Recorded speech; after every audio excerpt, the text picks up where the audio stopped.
In this video, I will discuss the procedures to carry out digital forensics, and it starts with identifying the priorities, then identifying the data sources, and then collection of the data, and then to document and to maintain the integrity of the evidences which you have collected, and then also to look for any hidden or erased evidences or artifacts. And after carrying out all these collections, you have to finally perform the analysis.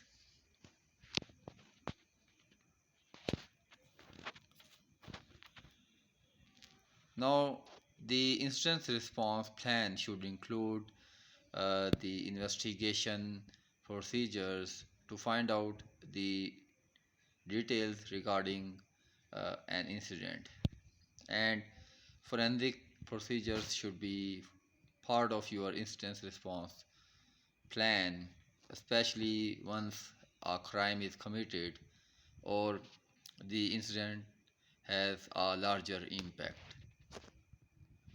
Now, there are different standards and guides. For example, the International Organization of Standardization has different standards for digital evidence investigation, and these are all different standards from International Organization of Standards.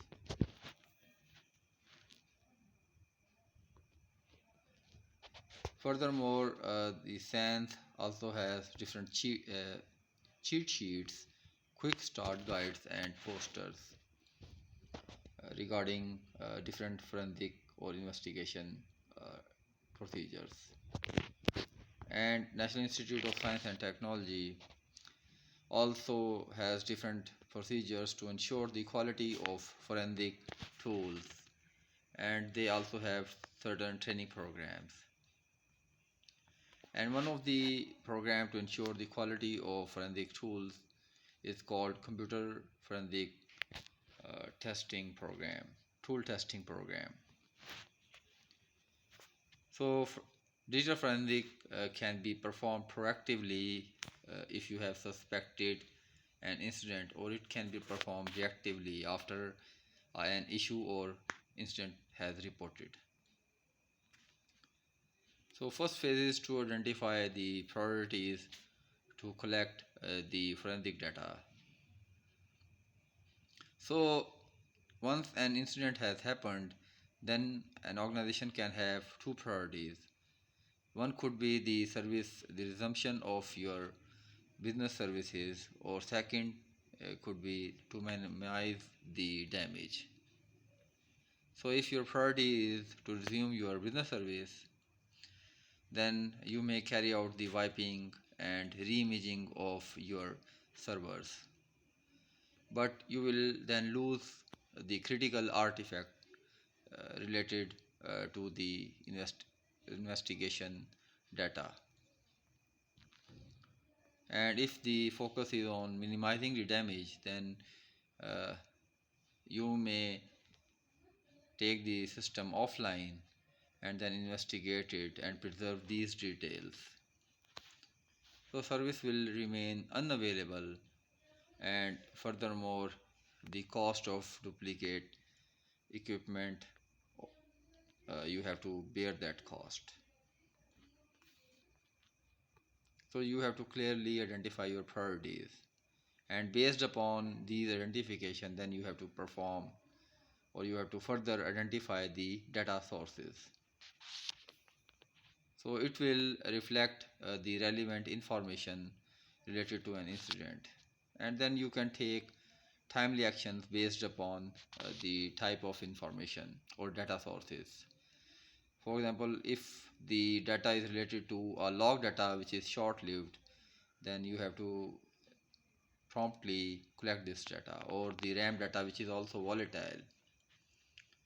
And if the data is archived for longer period of time, then it is not time critical to collect this data before the data which is volatile, or short-lived. So overall, by identifying the type of data sources, you can then prioritize the collection of these data. Now over here you have to collect this data, so you have to plan this collection, and in this plan you have to prioritize the data which is ephemeral, like temporary files or volatile RAM storage. Furthermore, to collect this data you may also require the warrants, and furthermore there are certain tools which you may require based upon the data source or the operating system, media type, or either the data is collected physically or virtually.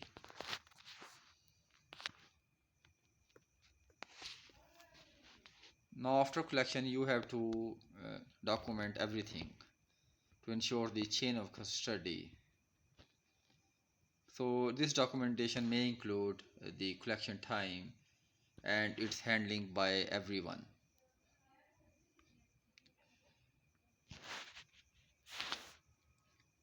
Furthermore, there are certain metadata with to ensure the integrity of uh, this entire process, and this metadata should be timestamped, and also a hash value of the collected data should be captured, so you can be sure of any changes,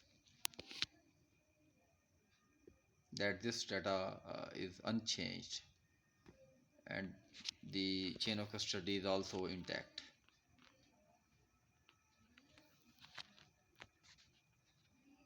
Now you have to also look for any hidden or erased artifacts, and this could be any obfuscated hidden directories or the data which has been overwritten or deleted.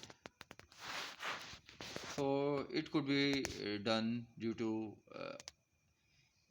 the intentional effort by the criminal, or during the routine operations of a system, or by innocent user due to any mistake. So some data is unrecoverable, for example, if it has been crypto shredded or if it has been overwritten completely. So after performing the collection of investigation data, then you have to perform the analysis. There could be any files or documents or the network artifacts which may reflect the scope of the malware in the entire network. You may also have to perform reverse engineering of the malware.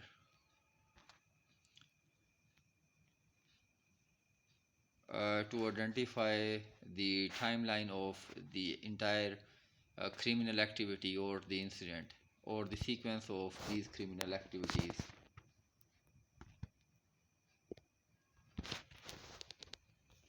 So this was the entire digital forensic procedures, and after completing these digital forensic procedures you may have to present these artifacts in front of any competent authority or maybe in the court.